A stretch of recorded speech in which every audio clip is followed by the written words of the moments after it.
So the question that's actually asked, and I'm trying to also appreciate it, Yeah. that we are borrowing and we are accumulating our debt, and we're excited about that.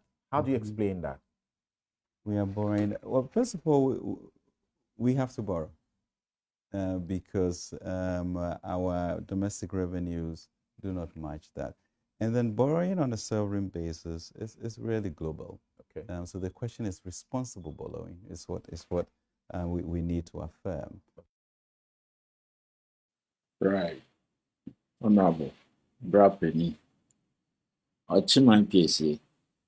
Achinga no brave. I yes. Yes, we have to borrow.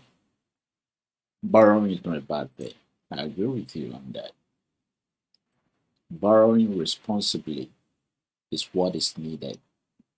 And we need to question ourselves, are we borrowing responsibly? Responsibility in borrowing, in my understanding, humble understanding, honorable, comes with the fact that when you borrow, what are you using the money to do? To generate wealth, to repay the borrowing. That is the responsibility of borrowing. And what is the percentage of the accumulated debt? Accumulated debt that you guys in the last 12 years, you've borrowed $60 billion. $60 billion. Just the last 4 years, MPP, you borrowed under your leadership close to half of that $60 billion just in the last 4 years. Do you call that responsible borrowing? I mean, if you borrow to create wealth, creating wealth in a country is that you inject that borrowing to create industries, right? To create employment so that ordinary people can benefit from the borrowing, so that there can be a healthy flow of cash injection in the economy. That percolates to ordinary people.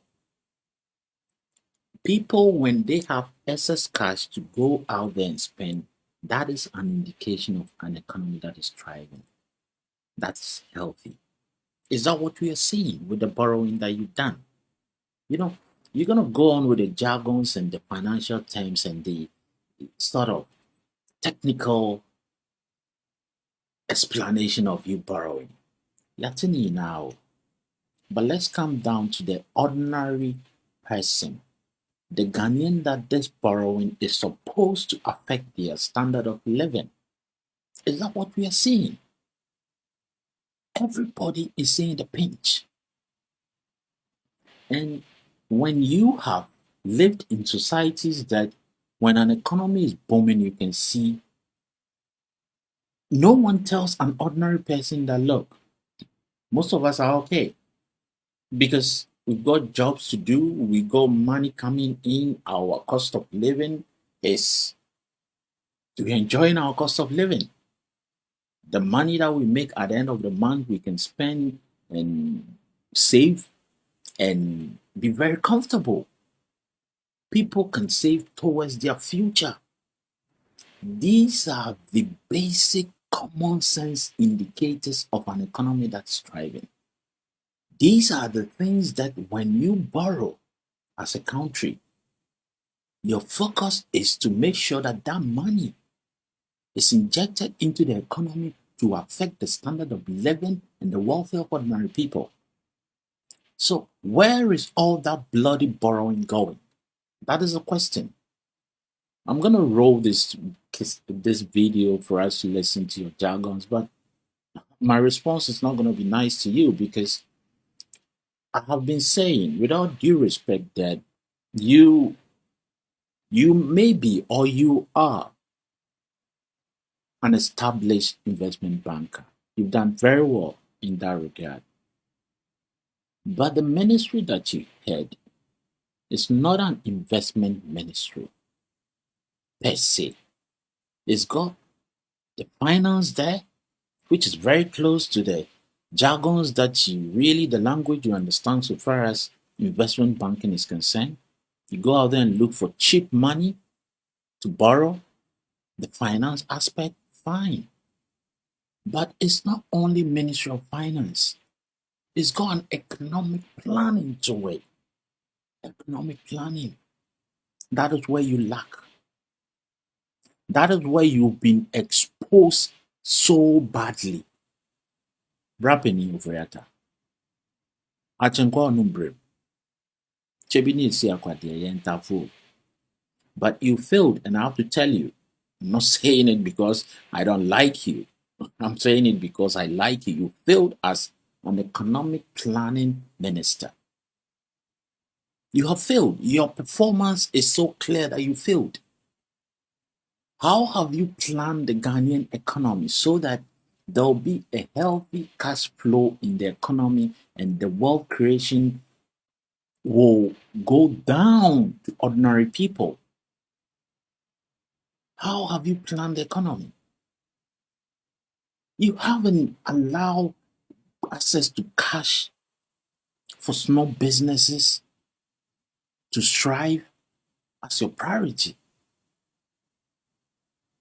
I got so many emails and letters for my business to come for loan in the UK for 3%, 2.5%, borrowing from 10,000 upwards, 10,000 pounds upwards.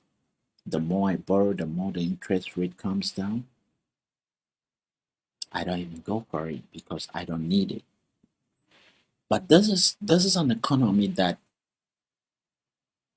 really look out for business-minded people and small businesses to come and borrow to create wealth so that there will be a very healthy cash injection into the economy. Banks at ATTA and with cheap loan, 3%, 2.5%, 2%. And in Ghana, you're talking about interest rate of over 20%. How can someone who is doing the same thing as me compete with me at all? Or any business at all, comparatively in Ghana? If you're borrowing at 20% plus, and I'm in the UK borrowing at 2%, 3%,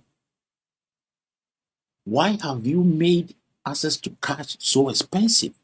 Not only expensive, very scarce. Even when it's expensive, it's very scarce. Small businesses do not have access to cash. So how are you planning the economy? This is what I ask. It's not only you. One won't deal with you, but say,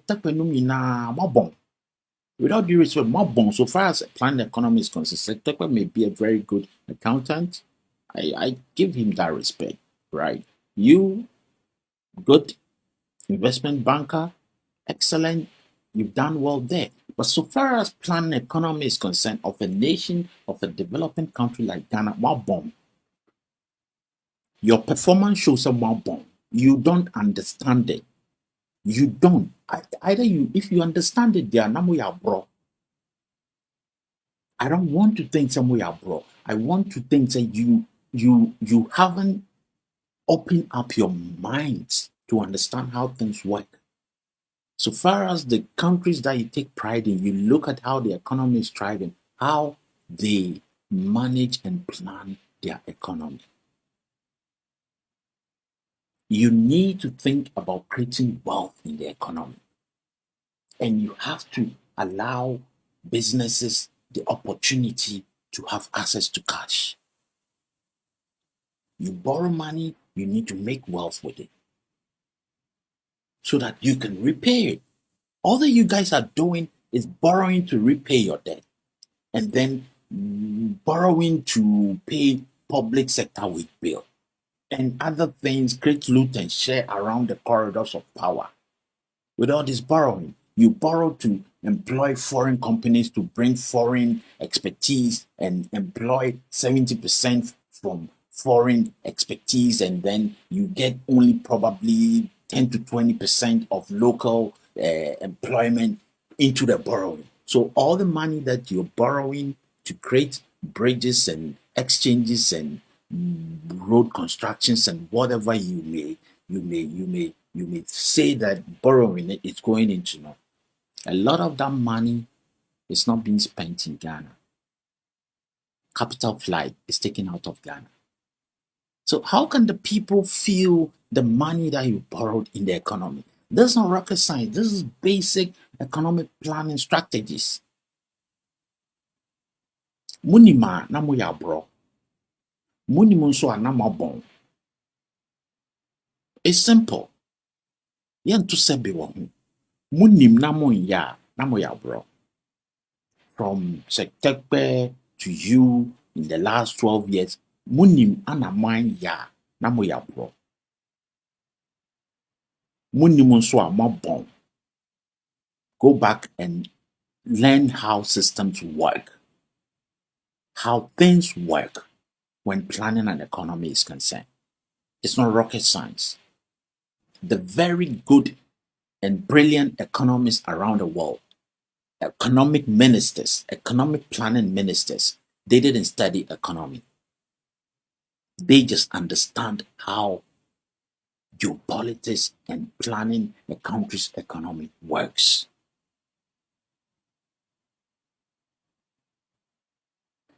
Oh dear, we have a problem. And we are borrowing too much irresponsibly because the borrowing is not being injected into the economy to create a healthy cash flow in the economy and create wealth. Creating wealth for the people is what is needed. The people must be given an opportunity to create wealth. So when you borrow, make sure that the people, it gets to the people to create wealth. That is the responsibility that comes with borrowing. Borrowing responsibly doesn't mean say you borrowing responsibly, then you don't even understand what it means. Borrow responsibly to do something with it, to create wealth with it so that you can bloody pay the borrowing that you've made. And I think we are doing that. I mean, I think we are at 60 and change percent if you include our energy and our financial services intervention. You X that and you're around 58, 59%, okay? But I think the challenge really, when you look at the Asian countries, etc., it's not that you shouldn't borrow. How do you then move into an export-driven economy such that our net international reserves coverage is not 4 months, but it's 2 years or it's 3 years, so that the vexing issue of currency depreciation does not occur. But I think you've got it. So the confidence. You see, this is what I'm saying. You're gonna puke out a lot of jargons that you confuse some of these people that they interview you. You understand? You compare with the Asian tigers and how do you move from export? So how do you move from export? You move from export to bloody create the environment so that small businesses can strive. You cannot be having 20% plus interest rate on borrowing for that to happen. You cannot. This is basic economics, common sense.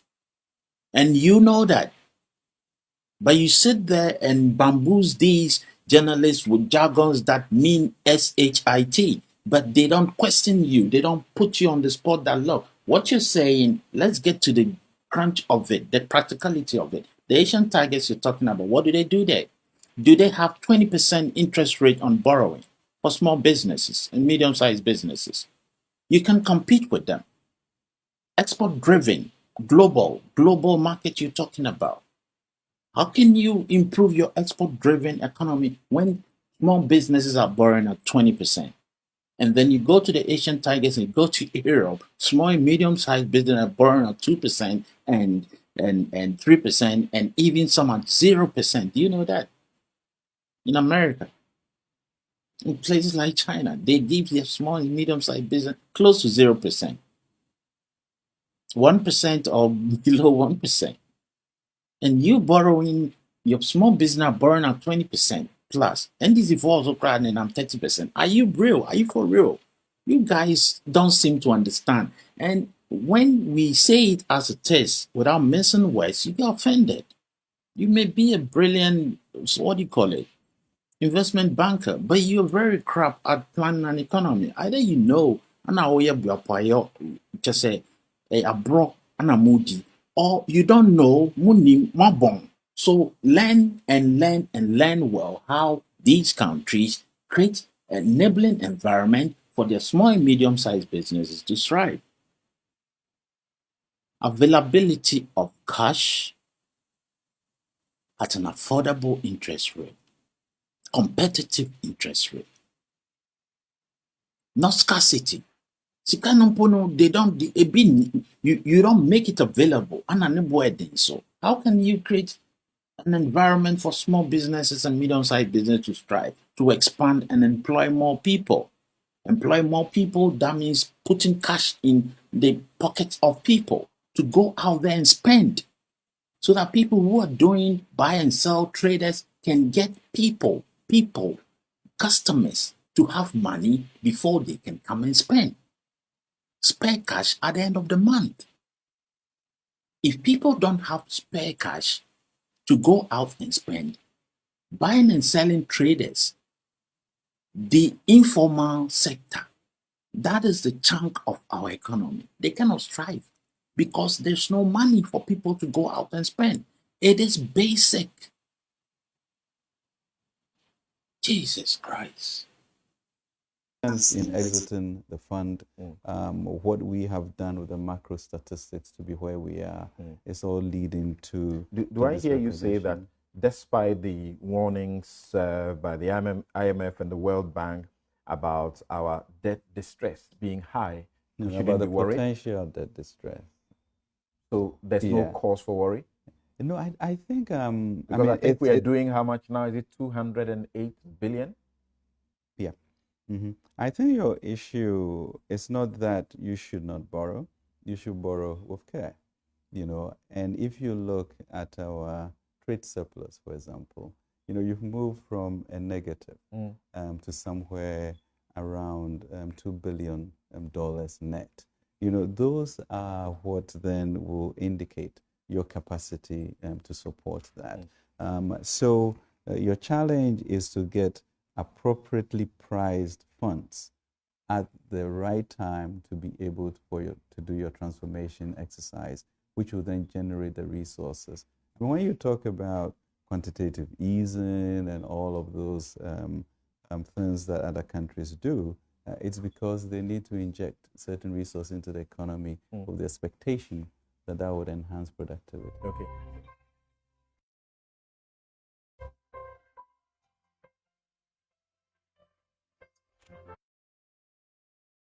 Right. Like I said, all the jargons mean SHIT. Without due respect, Mr. Operator, Brapini. Ochiman PC. You guys have disappointed the people, the young people, the next generation. There are no jobs. That is the basic thing. You may speak out all the jargons. It means SHIT. That's what I'm saying. Some of these journalists, when they are interviewed, they need to put you on the spot. Whatever you're saying, the technical terms, they don't mean anything. When the reality, the stark reality in the lives of ordinary people tells the different story. When you borrow money, look at the unit block of a country, a household. When the father goes out there and borrow money, and he doesn't put that money into creating wealth, there cannot be any progress in the family. He cannot use the money to just feed the children. It will run out, and you go out there and borrow again. That is what we're doing in Ghana. He should be setting up businesses for the children, if there are adult children in there, and manage them well so that they can produce, and there will be more wealth coming into the family. Ghana is a big family. Let's take Ghana as an enterprise. What I say, the Ghana enterprise. What do we borrow the money to do in the enterprise? That is the question. Forget about all the jargons and technical terms that you're doing. If you create wealth in Ghana, all the jargons will fall in place and it will mean sense. The book knowledge that you are puking out now, they don't make sense right now because they don't really correlate with the reality on the ground. People need to make money. People need to create wealth in Ghana. So when you borrow responsibly, meaning borrow to create wealth for ordinary people and in extension for the nation Ghana. The wealth of the individual accumulates to mean the wealth of the nation. You go to America, the same thing, UK, the same thing, China, the same thing. The Chinese government is targeting making 250,000 millionaires every year. Why do you think they're doing that? They're creating wealth in China. Cumulatively, the wealth of the individuals in China is the wealth of China as a nation. Let's learn and understand how things work. God bless our homeland Ghana and make our nation great and stronger. Come here again. Don't forget to say a prayer with every heartbeat. It's Friday and take care of yourself and each other. God bless.